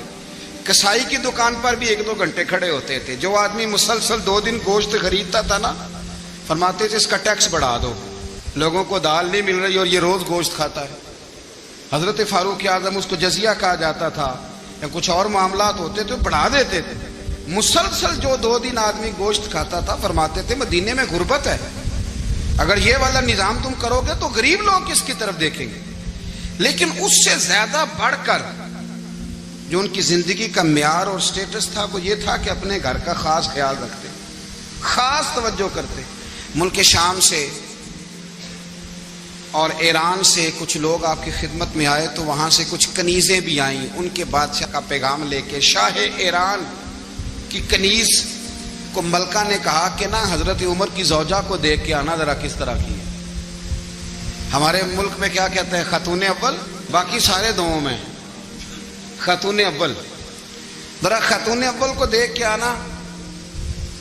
تو وہ جب آئی نا گھر میں ملنے تو کہا کہ مجھے میری ملکہ نے کہا تھا کہ عمر کی زوجہ سے اہلیہ سے ملاقات کر کے آنا۔ تو حضرت عمر کی اہلیہ نے نا ایک جوڑا کپڑوں کا دے دیا ملکہ کے لیے اور ایک خوشبو کی شیشی دے دی۔ اب جب وہ تحفے وہاں گئے تو اس ملکہ نے نا کچھ سونے کا سامان بھیجا، کچھ زیورات بھیجے، کچھ تحائف بھیجے۔ جب حضرت عمر کے گھر آئے نا وہ خادم لے کے آیا، اس نے کہا جی آپ کی اہلیہ نے تحفے بھیجے تھے، تو جواب میں شاہ ایران کی بیوی نے یہاں جس ملک کا وہ سفیر تھا انہوں نے بھی یہ بھیجے۔ تو حضرت عمر فاروق نا وہ تحفے لے کے گھر گئے تو جا کے کہنے لگے اپنی اہلیہ سے یہ تو کب سے تحفے تحائف بھیجنے لگ گئی ہے، یہ کب سے نظام شروع ہو گیا؟ تو کہ حضور تحفہ دینا لینا تو ٹھیک ہے، سنت ہے، محبت بڑھتی ہے، تو یہ کوئی قباحت نہیں، اور میں نے اپنی ذاتی استعمال کے لیے جو چیزیں رکھی تھی وہ میں نے دی ہیں۔ تو حضرت عمر فاروق رضی اللہ تعالیٰ عنہ فرمانے لگے ہم نے کسی ملک کے ساتھ اور اس کے بادشاہ کے ساتھ ذاتی تعلق نہیں بنانا، تعلق جو بھی بنے گا رسول اللہ کے دین کی برکت سے بنے گا۔ ذاتی رشتے نہیں ہم نے قائم کرنے، ذاتی۔ آپ کے ملک کی جو ایئر لائن جس کا ہر سال خسارے کا ڈنڈورا پیٹا جاتا ہے نا، وہ ہمارے بادشاہ صاحب اور صدر صاحب اگر غیر ملکیوں کو گھوڑا کبھی بھیجنا ہو نا، گھوڑا، تو پورا ایک جہاز گھوڑا لے کے تحفے میں جاتا ہے، پورا جہاز غریب قوم کا یہ سرمایہ، اور قوم بڑی بادشاہ ہے، لائنوں میں لگ کے ووٹ دیتی ہے۔ 2 کام ہمیشہ لائن میں لگ کے کرنے، ایک بل لائن میں لگ کے جمع کرانا ہے اور ایک ووٹ لائن میں لگ کے، تاکہ پھر پورے 5 سال لائن میں ہی لگے رہیں۔ مرضی سے آپ ووٹ دینا، پر جو بات درست ہے اس کو سنو۔ حضرت عمر فاروق رضی اللہ تعالیٰ عنہ نے اپنی اہلیہ سے پوچھا کتنے کا تھا وہ تیرا جوڑا اور خوشبو کی شیشی؟ انہوں نے کہا 3 دینار کی۔ فرمایا یہ 3 دینار تیرے اور باقی جو تحفے آئے ہیں وہ تو خود کہہ، چونکہ اس نے تیرے نام بھیجے ہیں، تو کہہ کہ میں مال غنیمت میں دیتی ہوں، تو کہہ میں مسلمانوں کو کہہ۔ تو زوجہ ہنس پڑی، کہنے لگی میں نہ بھی کہوں تو مجھے کہنا تو پڑے گا ہی، کہنا تو میں نے ہے ہی، کیونکہ سامنے عمر فاروق ہیں، لہذا فرمایا کہہ دیتی ہوں میں نے دیا خزانے کو۔ حضرت عمر نے جمع کرا لیا۔ میں یہ کیا بات ہوئی، میرے گھر والے جو مرضی کریں، ان کا معیار زندگی جس طرح کا مرضی ہو۔ اور حضرت عمر ایک جملہ کہا کرتے تھے، اللہ کرے کہ یہ باتیں اس دور حاضر میں ہماری سمجھ میں آئیں۔ حضرت عمر فاروق رضی اللہ تعالیٰ عنہ اپنے بچوں کو فرمایا کرتے تھے کہ بہت آدمی کو بھوک لگی ہو نا، اور پھر اس کی پسند کا کھانا پکا ہو، جتنے شوق سے وہ اس کھانے کو دیکھتا ہے نا، فرمایا اس طرح پوری قوم اپنے بادشاہوں کے خاندان کو دیکھتی ہے، اس تیزی کے ساتھ دیکھتے ہیں کہ ان کے گھر میں کیا ہو رہا ہے، ان کا معیار زندگی کیا ہے، ان کا سٹیٹس کیا ہے۔ آپ کے بچے دونوں کاروبار کے لیے مصر گئے، ایک بہت بڑا قافلہ گیا مدینے سے مصر تجارت کے لیے، تو یہ گئے تجارت کے لیے، تو حضرت عبداللہ ابن عمر، حضرت عبید اللہ ابن عمر، حضرت عمر کے دونوں بیٹے گئے۔ جناب عمر فاروق کے بچے جب وہاں پہنچے تو مصر کے گورنر نے نا لوگوں کو تعارف کرایا کہ یہ عمر فاروق کے بیٹے ہیں۔ ایک چھوٹی سی بات کر دوں، یہ چودھری کے بیٹے کو کون بتاتا ہے کہ تو چودھری کا بیٹا ہے؟ باہر والے بتاتے ہیں، گھر والے۔ اور سیٹھ صاحب کے بیٹے کو کون بتاتا ہے کہ تو سیٹھ صاحب کا بیٹا ہے؟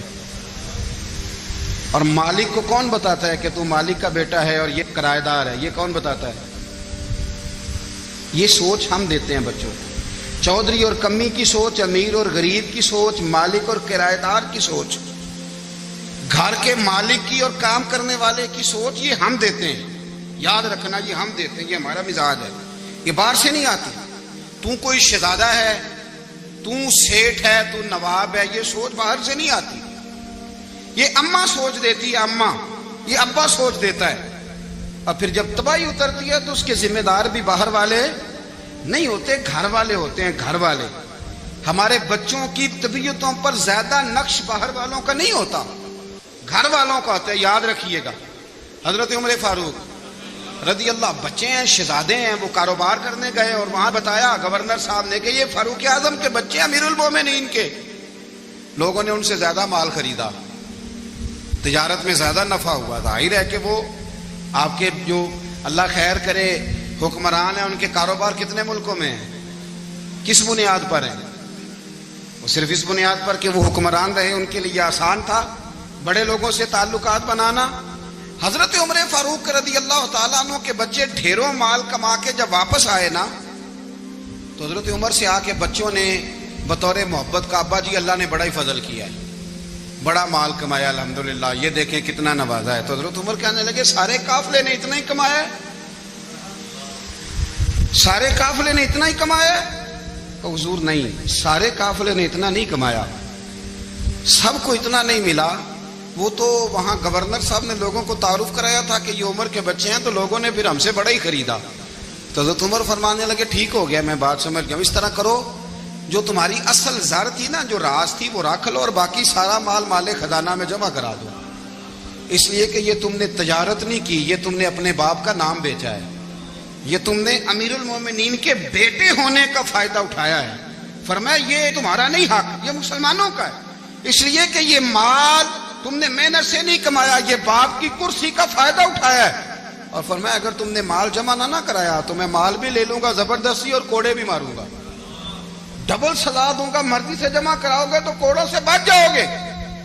بڑے بیٹے نے تو جمع کرا دیا، تو چھوٹا تھوڑا پریشان ہوا، تو حضرت عبداللہ ابن عمر چھوٹے بھائی کا ماتھا چوم کے کہنے لگے بیٹے چپ کر کے جمع کرا، یہاں بھی فخر کر کے ہم عمر کے بیٹے ہیں، اور قیامت میں بھی فخر کریں گے کہ ہم فاروق اعظم کے بیٹے ہیں۔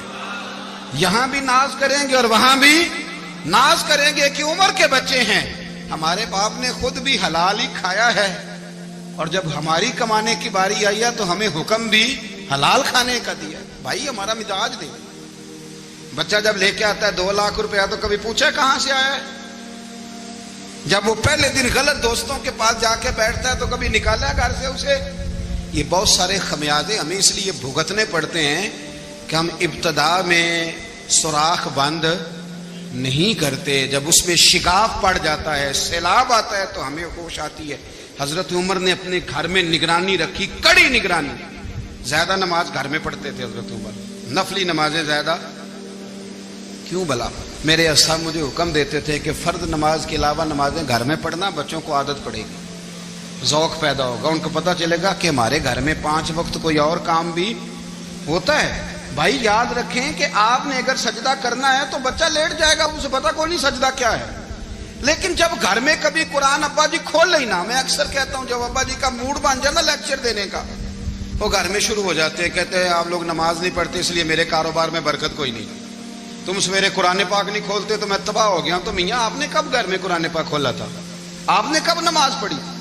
آپ نے کب گھر کے اندر اللہ رسول کا ذکر کیا تھا؟ آپ نے کب حدیث چھیڑی؟ آپ نے بھی تو گھر کے اندر جب بھی آپ آئے ہیں تو آپ نے وہی کچھ کیا جو دنیا دار کرتے ہیں. آپ بھی تو اپنا موبائل لے کے الگ کونے میں بیٹھ گئے. آپ نے بھی تو کہا ہے کہ اب تمہارے چینل ختم, اب میری مرضی والا چلے گا. تو جو آپ نے کیا ہے بچے بھی وہی کام کریں گے. آپ نے بھی گپ شپ لگائی ہے تو وہ بھی لگا رہے ہیں. یہ سمجھ لیں جو کام آپ کریں گے آپ اپنے بچوں کی سیرت میں اس کا جلوہ دیکھ لیں گے.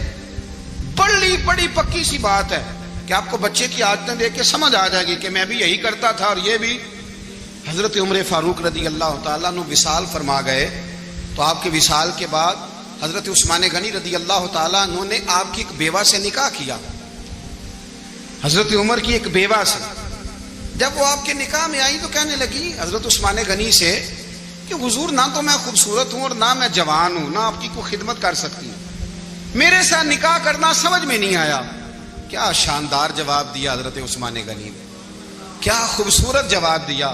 فرمانے لگے میں نے اس لیے نکاح نہیں کیا کہ مجھے تمہارے حسن سے دلچسپی تھی یا تمہاری خدمت کی ضرورت تھی, میں نے تو اس لیے نکاح کیا ہے کہ مجھے بتاؤ عمر فاروق گھر کے اندر اپنے رب کی عبادت کس طرح کرتے تھے, وہ قرآن پاک کس طرح پڑھتے تھے, وہ رویا کیسے کرتے تھے, استغفار کا طریقہ کیا, کس وقت کس انداز میں وہ اپنے رب کو یاد کرتے تھے. اس لیے کہ عمر کئی دفعہ گھر سے آتا تھا تو میں اس کے چہرے پر نور دیکھا کرتا تھا, میں روشنی دیکھتا تھا, ایک معیار دیکھتا تھا. نکاح اس لیے کیا ہے کہ مجھے عمر کی جو گھر کے اندر کی عبادت ہے اس سے آگاہ کرو, تاکہ عثمان غنی بھی چاہتے ہیں اس طرح کے عمل کرو جس طرح کہ عمر فاروق کر کے گئے ہیں. بھائی جب تک ہم اپنے گھر میں وہ توجہ نہیں دیں گے, وہ مزاج دیکھیں نا, ہمارے گھروں میں جب نقشہ پاس ہوتا ہے تو ٹی وی لان بھی اس میں ہوتا ہے, ڈرائنگ روم بھی ہوتا ہے, نماز کی جگہ بھی ہوتی ہے نقشے میں. صحابہ جب گھر بناتے تھے تو ایک مسجد بیت کا نقشہ پاس کرتے تھے, ذہن میں رکھتے تھے کہ یہ کونا نماز کے لیے, وہاں جوتے لے کے کوئی نہیں جائے گا, وہاں نماز پڑھی جاتی تھی, عورتیں وہاں اعتکاف کرتی تھی. ٹی وی لان تو آ گیا ہے اور گھر کے اندر ٹی وی رکھنے کے لیے تو ایک کمرہ الگ سے بنا دیا گیا ہے, اور اب جو نئے نقشے پاس ہو رہے ہیں اس کے اندر گھروں کے اندر جگہ بنائی گئی ہے جہاں کمپیوٹر رکھے جائیں, اور بچوں کے لیے وائرنگ ہوگی نیچے تاکہ انہیں کوئی مشکل درپیش نہ ہو. یہ ساری چیزیں ہم نے نہانے کے لیے گھروں کے اندر اتنے بڑے واش روم بنائے ہیں کہ لگتا یہ ہے کہ سوائے نہانے کے اور کام ہی نہیں کوئی گھر میں ہوگا. ہر چیز آ گئی, پر اللہ کرے کوئی تفسیر بھی ٹیبل پہ پڑی نظر آئے, کوئی حدیث کی کتاب بھی ٹیبل پہ پڑی نظر آئے. اللہ کرے کہ جس طرح ابا لطیفہ سن کے آتا ہے تو جب تک سنا نہ لے اسے ہضم نہیں ہوتا, اللہ کرے کہ وہ جمعے میں بیان سن کے جائے تو اس کا بھی دل کرے میں اپنے بچوں کو سناؤں. وہ نبی پاک کی کوئی حدیث کہیں سے سنے تو گھر جا کے سنائے. جب تک یہ معیار نہیں بنتا آپ کیسے توقع کرتے ہیں کہ گھر کے اندر اللہ کی رحمتیں نازل ہوں گی؟ آپ یہ کیسے توقع کرتے ہیں کہ گھر کے اندر وہ معیار اور وہ مزاج بنے گا؟ حضرت عمر فاروق نے ذاتی زندگی پر جو توجہ دی, گھر والوں کے معیار پر جو توجہ دی حضرت عمر فاروق رضی اللہ تعالیٰ عنہ نے, وہ بھی بڑی دیدنی ہے. حضرت ابو موسیٰ اشعری کو نا آپ نے وزیر خزانہ بنایا تھا, تو حضرت ابو موسیٰ اشعری کہتے ہیں کہ حضرت عمر کو شیخ خزانے میں رہنے تو دیتے نہیں تھے. ایک دن میں صفائی کر رہا تھا اس کمرے کی جس میں خزانہ رہتا تھا.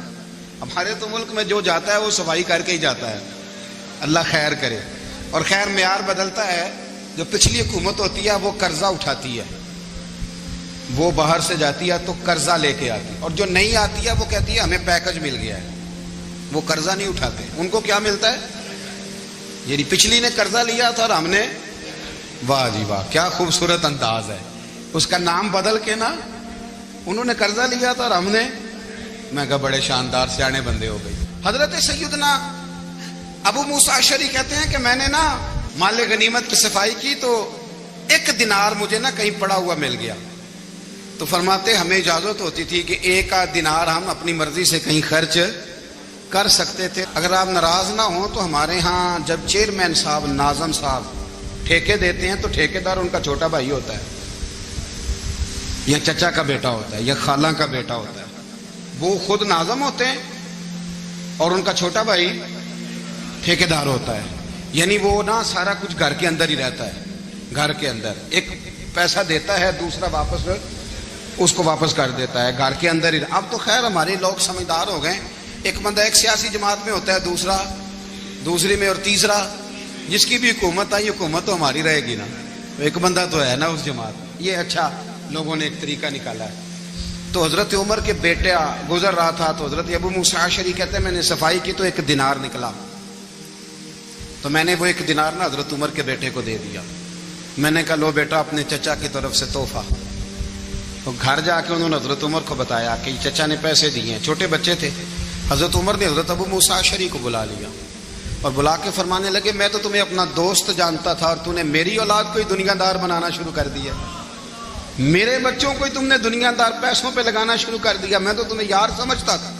فرمایا تمہیں چاہیے تھا میرے بیٹے کو نصیحت کرتے کہ بیٹا پیسوں سے رب راضی نہیں ہوتا، اس کی رضا والے کام کیے جائیں تو رب راضی ہوتا ہے. اور فرمایا تمہیں کوئی اور گھر نہیں ملا تھا تباہ کرنے کے لیے، میرا ہی گھر ملا تھا. اٹھاؤ اپنا دینار اور خبردار آج کے بعد میرے بچوں کے ساتھ یہ والی نیکی نہ کرنا. اور ہمارا کیا سٹیٹس ہے؟ دوستی ہے یہ اس سے جو تحفے زیادہ دے، جو بچوں کو خراب کرنے میں مدد زیادہ کرے، اس کے ساتھ گرانا. حضرت عمر نے گھر پہ اور سب سے بڑھ کر اپنی ذات پہ توجہ کی. حضرت ابو مالک رضی اللہ تعالیٰ عنہ کہتے ہیں میں عمر کے پیچھے پیچھے ایک باغ میں گیا، اکثر اس باغ میں جایا کرتے تھے. اور عمر جا کے نا تو درخت کے نیچے بیٹھ گئے اور فرمانے لگے او امیر المومنین اللہ سے ڈر جا، ورنہ جس رب نے حکومت دی ہے وہ عذاب بھی بڑا دے گا. ڈر جا رب سے. کبھی ساری زندگی حضرت عمر نے اپنا کوئی تعارف نہیں کرایا، کبھی نہیں. ایک بندے نے آپ کے سامنے تعریف کر دی آپ کی تو فرمانے لگے تو خود بھی ہلاک ہوا اور مجھے بھی ہلاک کر دیا. کیا ضرورت پڑی ہے میری تعریفیں کرنے کی؟ اتنی دیر میری تعریف میں لگائی. اللہ کا ذکر کرتا رب تجھے ثواب دیتا، حضور پہ درود پڑھتا تو رب تیرے اوپر رحمتیں نازل کرتا. کس چکر میں؟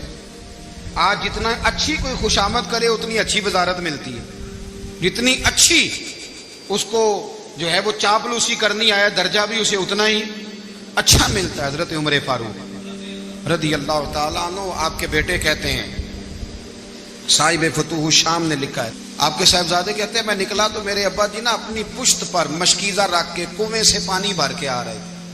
میں دوڑ کے آگے گیا، میں نے کہا ابا جی مجھے دے دے. فرمانے لگے بیٹا تیرا کیا خیال ہے؟ کوئی اور نہیں تھا مشکیزہ بھر کے لانے کے لیے، تیرا کیا خیال ہے؟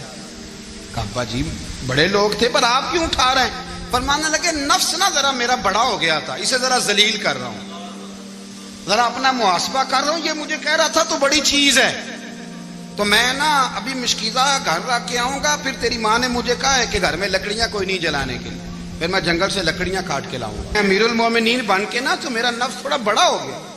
اب یقین کریں ہمارا ہاضمہ خراب ہو جاتا ہے جب تک ہمارا تعارف صحیح نہ ہو، ہمارا تعارف ٹھیک نہ ہو. میں یہ ہوتا ہوں، میں وہ ہوتا ہوں. چھوڑ مٹی دیں تے مٹی رہنا ہی، مٹی دیں تے مٹی دیں تے مٹی رہنا ہی.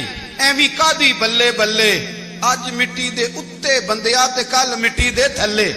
مٹی دیں تے مٹی رہنا ہی کادی بلے. مجھے پوچھ لو، مجھے جان لو، میرا نام لے لو، میں بھی آیا ہوں، میں بھی ہوتا ہوں، میرا بھی یہ تذکرہ ہے. جس کو اپنا تعارف کرانا پڑ گیا اس سے بھی زیادہ کمزور کوئی ہے؟ فوٹو میں دکھاتا پھرتا ہے فلانے کے ساتھ فوٹو، فلانے تو کمزور بندے یہ کام کرتے. حضرت عمر فاروق اللہ اکبر، حضرت عمر جیسا بندہ 24 لاکھ مربع میل کا حکمران اور شاہ روم کو خط لکھ کے کہتا ہے میں منت نہیں کرتا میں حکم دیتا ہوں. اتنا تگڑا بندہ. جنگ قادسیہ کے لیے حضرت سعد بن ابی وقاص کو بھیجا، فتوح الشام پڑھ کے دیکھیں. حضرت عمر بڑے پریشان ہیں، اتنے دن ہو گئے کوئی رپورٹ ہی نہیں آئی. اب تو موبائل ہے نا، ایک ایک منٹ کی رپورٹ لیں آپ، بلکہ آپ ایک ایک منٹ کی فوٹو لیں آپ، رپورٹ تو دور رہ گئی. حضرت عمر فاروق رضی اللہ تعالیٰ عنہ بڑے پریشان ہیں کہ قادسیہ میں حضرت سعد بن ابی وقاص کے ساتھ لوگ جہاد کرنے گئے، رپورٹ کوئی نہیں آ رہی. اتنے پریشان تھے کہ باہر نکل کے نا اس رستے پہ بیٹھ جاتے جو رستہ قادسیہ کی طرف سے آتا تھا.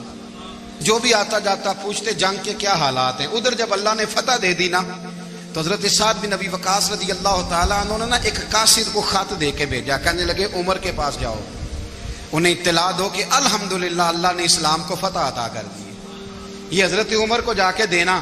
وہ بڑے پریشان ہوں گے. وہ جو اس زمانے میں اس طرح ہوتا تھا کہ کئی دور دور سے صحابہ جو دوسرے شہروں کے ملکوں کے رہنے والے ہوتے تھے وہ بھی آ کے شامل ہو جاتے تھے جہاد میں.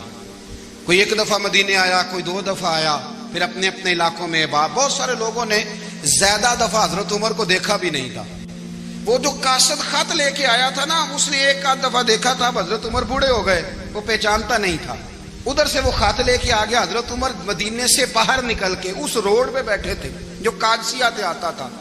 جب اس آدمی کو آتے دیکھا تو حضرت عمر اٹھ کے کھڑے ہو گئے، فرمانے لگے قادسیہ سے آ رہے ہو؟ وہ کیا کہتا ہے؟ پھٹے پرانے کپڑے، ٹوٹے ہوئے جوتے، سر پہ پرانی پگڑی. کہنے لگے غلام مدینے کے رہنے والے ہو؟ حضرت عمر کہنے لگے ہاں مدینے کا ہوں. کہا میں قادسیہ سے آیا ہوں، الحمدللہ اللہ نے اسلام کو فتح دے دی ہے، الحمدللہ کفر کی کمر ٹوٹ گئی ہے. اس نے یہ بات کر کے تو گھوڑے کو ایڑی لگائی، گھوڑا دوڑنے لگا مدینے کے. حضرت عمر بھی ساتھ ساتھ دوڑ رہے ہیں. فرمانے لگے اچھا بتاؤ خالد بن ولید کا کیا حال ہے؟ تھوڑا آگے جا کے فرمانے لگے اسامہ بن زید کیسے ہے؟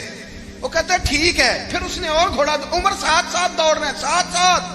24 لاکھ مربع میل کا حکمران، ایک جوتا پیر سے نکل گیا، عمر دوڑ رہے ہیں. آگے جا کے پوچھتے ہیں سعد بن ابی وقاص کا کیا حال ہے؟ کہا حضور وہ بھی ٹھیک ہے. کتنے لوگ میرے شہید ہو گئے مسلمانوں میں سے؟ کہنے لگا صحیح گنتی کا نہیں پتا. یہ لفظ ادا ہوتے ہوتے مدینے کی سرحد آ گئی. لوگوں نے عمر کو گھوڑے کے ساتھ دوڑتے دیکھا تو کہا امیر المومنین کیوں دوڑ رہے ہیں؟ وہ غلام چھلانگ لگا کے نیچے آیا، قدموں میں بیٹھ گیا. کہنے لگا حضور آپ نے بتایا ہی نہیں آپ امیر المومنین ہیں. آپ فرمانے لگے کیا بتاتا؟ میں تو اونٹ چرانے والے کا پتر ہوں، کیا بتاتا؟ وہ عمر ہوں جس نے اپنے گناہوں کا حساب دینا ہے. کیا بتاتا؟ جو سعد بن ابی وقاص کو جہاد پہ بھیج کے خود بزدلوں کی طرح گھر میں بیٹھا ہے. کیا بتاتا؟ کوئی حیثیت نہیں، کوئی طور. تو نے اچھا کیا، تو مجاہد تھا، مجھے ساتھ ساتھ دوڑایا، تو نے اچھا کیا. جتنے لوگ تھے چیخے مار کے رونے لگے. حضرت فاروق اعظم سے کہنے لگے عمر جب تک تیرے جلوے رہیں گے اللہ کامیابیاں ہی عطا فرمائے گا. جب تک تیرا رنگ رہے گا اللہ تعالیٰ نوازتا ہی رہے گا. کچھ نہیں کبھی اپنا آپ ظاہر ہی نہیں کیا. بہت بڑے تھے، بہت بڑے تھے. حضرت عمر بڑے تھے. حضرت ابو رافع غلام تھے، قرآن پاک بڑا سونا پڑھتے تھے. حضرت عمر جب بھی انہیں ملتے کہتے ابو رافع تو عمر سے اچھا ہے، قرآن بڑا شاندار پڑھتا ہے. تو وہ کہتے حضور اگر میں قرآن صحیح پڑھتا ہوں تو آپ کو قرآن کی تشریح زیادہ صحیح آتی، آپ بھی تو مجھ سے افضل ہیں. تو آپ فرماتے نہیں پھر بھی تو مجھ سے افضل ہے. کیوں؟ اس لیے کہ تو اپنے آقا کی نوکری بھی ٹھیک کرتا ہے اور رب کی عبادت بھی ٹھیک کرتا ہے، اور مجھے خالص صرف عبادت کرنی ہوتی ہے وہ بھی ٹھیک نہیں کر پاتا. ساری زندگی اپنا محاسبہ، ساری زندگی اپنے گریبان میں دیکھا، ساری زندگی اپنے آپ کو پرکھا، اپنے آپ کو ٹٹولا. 62 سال عمر بیت گئی. حضرت حذیفہ بن یمان ایک صحابی تھے. میرے نبی کریم علیہ السلام نا ان سے راز کی باتیں کرتے تھے. ہر بندے کا ہاضمہ ٹھیک نہیں ہوتا، سب سے راز کی بات نہیں کرنی چاہیے. حضرت حذیفہ بن یمان کہتے ہیں حضور راز کی باتیں بتاتے. مدینہ منورہ میں جو منافقین تھے ان کی لسٹ بھی نبی پاک نے حضرت حذیفہ بن یمان کو دی تھی. جب کوئی مشکوک آدمی مر جاتا نا تو صحابہ کہتے ہیں ہم دیکھتے اگر حضرت حذیفہ نے جنازہ پڑھا ہے تو ہم بھی جنازہ پڑھ لیتے. نبی پاک نے بھی کچھ جنازے نہیں پڑھے. ترمذی میں ہے فرمایا عثمان سے جو بغض رکھے اس کا جنازہ نہیں پڑھیں گے. حضرت حذیفہ بن یمان اگر جنازہ پڑھتے تو لوگ پڑھتے، وہ نہ پڑھتے تو لوگ جنازہ نہ پڑھتے. حضرت حذیفہ بن یمان کہتے ہیں جناب عمر فاروق کی خلافت کے آخری ایام تھے، کچھ دنوں کے بعد وہ شہید ہو گئے. فرماتے آدھی رات کا وقت تھا، میں گھر میں سویا تھا بڑا بے فکر. اچانک میرے دروازے پہ دستک ہوئی، میں گھبرا کے اٹھا. اتنی رات کو کون آیا؟ کہتے ہیں قربان جاؤں. دروازے پہ گیا تو امیر المومنین فاروق اعظم دروازے پہ. میں نے کہا عمر کوئی حکم تھا تو مجھے بلا لیتے. کہنے لگے میں نا امیر بن کے نہیں آیا, تیرا ویر بن کے آیا ہوں. امیر المومنین کی حیثیت سے سرکاری کام سے بلاتا تو وہاں بلاتا, مجھے ایک ذاتی کام پڑ گیا. کہتے میں نے عمر کو گھر کی اندر بلا کے چارپائی پہ بٹھایا. میں نے کہا حضور میں غریب آدمی ہوں, میں کیا آپ کے کام آ سکتا ہوں؟ تو کہتے انہوں نے نا مجھے ساتھ بٹھا لیا, پھر میرا ہاتھ پکڑ لیا. کہنے لگے تو عمر کو جانتا ہے؟ عمر جھوٹ نہیں بولتا. تو جانتا ہے عمر وعدوں کا پکا ہے؟ کہا حضور جانتا ہوں. کہا میں اس وقت آیا ہوں جب دیکھ بھی کوئی نہیں رہا. حضرت حذیفہ بن یمان کہتے ہیں پریشان ہو گیا, حضور پہلیاں نہ بجھوائے, مہربانی کر بتائیں کدھر آئے ہیں. حضرت عمر فاروق فرمانے لگے 62 سال کا ہو گیا ہوں, 63 میں چل رہا ہے, داڑھی سفید ہو گئی ہے, پھل پک گیا, اٹھ فریدا ستیا, داڑھی آ گئی پور, اگا نیڑے آ گئی, پیچھا رہ گیا دور. اب قبر اشر کا معاملہ صاف نظر آنے لگا ہے. کہا حضور مجھ سے کیا چاہتے ہیں؟ حضرت عمر رو پڑے. کہنے لگے آج میں عشاء کے بعد نکلا ہوں تو نبی پاک کے صحابہ مجھے نیک کہہ رہے تھے, پھر میں نے بچوں کی ماں سے اور بچوں سے بھی پوچھا ہے, وہ بھی مجھ سے راضی ہیں. پر حذیفہ تیرے ساتھ نبی پاک راز کی باتیں کرتے تھے, سچ بتا کہیں عمر کا نام منافقوں میں شامل تو نہیں؟ سچ بتا ان منافقین میں تو شامل نہیں, کہیں اوپر سے تو نہیں سارا کچھ؟ حضرت حذیفہ بن یمان کہتے ہیں میں باپ کے مرنے پہ اتنا نہیں رویا جتنا عمر کے سوال پہ رویا. میں قدموں میں بیٹھ گیا. میں نے کہا نہیں عمر, یہ تو میں نے نہیں سنا, لیکن یہ میں نے نبی پاک سے ضرور سنا ہے کہ میرے بعد اگر کوئی نبی ہوتا تو عمر ابن خطاب ہوتا. یہ میں نے اپنے کانوں سے سنا ہے کہ عمر جس گلی سے گزرے شیطان رستہ بدل جاتا ہے. یہ میں نے اپنے کانوں سے سنا ہے کہ 950 سال حضرت جبریل جناب عمر کی شان بیان کریں تو پھر بھی بیان نہیں ہو سکتا. یہ میں نے ضرور سنا. دوستو ساری زندگی حضرت عمر نے اگر دوسروں کا محاسبہ کیا تو اپنا اور اپنے بچوں کا بھی کڑا خیال رکھا, اپنی ذات پر بڑی توجہ دی. جو لوگ اپنا بھول جاتے ہیں نا, ہمیں اپنی صحت کا بڑا خیال ہے لیکن اپنی روحانی زندگی کا کوئی خیال نہیں ہے, قلبی زندگی کا کوئی تصور نہیں ہے. آپ یقین کریں موٹا آدمی کمزور ہونے کے لیے جدوجہد کر رہا ہے, کمزور طاقتور ہونے کے لیے, لیکن جس کو کتنے دن بیت گئے اللہ رسول کی یاد میں رویا ہی نہیں, کتنے دن بیت گئے نہ سننے کو دل ہی نہیں چاہا, جسے مہینوں بیت گئے اور قرآن پاک کی طرف نظر ہی نہیں گئی, وہ فکر مند ہی نہیں. زندگی زندہ دلی کا نام ہے, مردہ دل کیا خاک جیا کرتے ہیں. بھائی حضرت عمر کی زندگی دور حاضر میں ہمیں یہ سبق دیتی ہے کہ کڑی نگرانی رکھو اپنے پودوں کی, کڑا خیال رکھو اپنے ذاتی باغ کا, اور یہ جو تمہارے دل کی دنیا ہے یہ تمہاری روح کی زندگی ہے, اس کا محاسبہ کرتے رہو. نبی کریم علیہ السلام نے فرمایا اپنا حساب خود کر لو قبل اس کے کہ تمہارا حساب کیا جائے. اپنا حساب, ہم ساری دنیا کا حساب کرتے پھرتے ہیں, کوئی کہاں سے کماتا ہے کہاں کھاتا ہے, پر اپنا حساب حضور نے فرمایا حساب کر لو قبل اس سے کہ تمہارا حساب. مولا علی فرماتے ہیں نماز پڑھ لو قبل اس کے کہ تمہاری نماز پڑھی جائے. اپنا محاسبہ کریں, تھوڑا سا نا اوپر دائیں بائیں دیکھنے کی بجائے تھوڑی سی گردن جھکا کے نا. درویش کہتے ہیں برے بندے نو میں لبن ٹریا تے جگ تے ملیا نہ کوئی, اپنے اندر چاتی پائی تے میتھوں برا نہ کوئی. تھوڑی سی نا, تھوڑی سی اپنی طرف توجہ دیں. ہم نا بے چین وقت گزار رہے ہیں, بے قرار ہیں, بے سکون ہیں. سبب یہ ہے کہ ہم نے نا اپنا حساب کرنا چھوڑ دیا ہے. حساب کرو گے, بے حساب تو بندہ روٹی کھا لے تو بیمار ہو جاتا ہے, اور اگر زندگی بے حساب گزرے, گناہوں کا حساب ہی نہ کیا جائے, تقوی کی طرف توجہ ہی نہ کی جائے, تو پھر زندگی دشوار ہو جاتی ہے.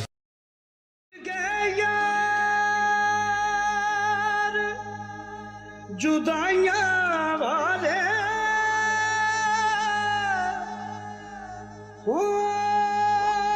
مینوں چھڈ گئے وچ پردیساں, ہوئے اٹھن جوگی نہ چھڈ گیا مینوں. ہو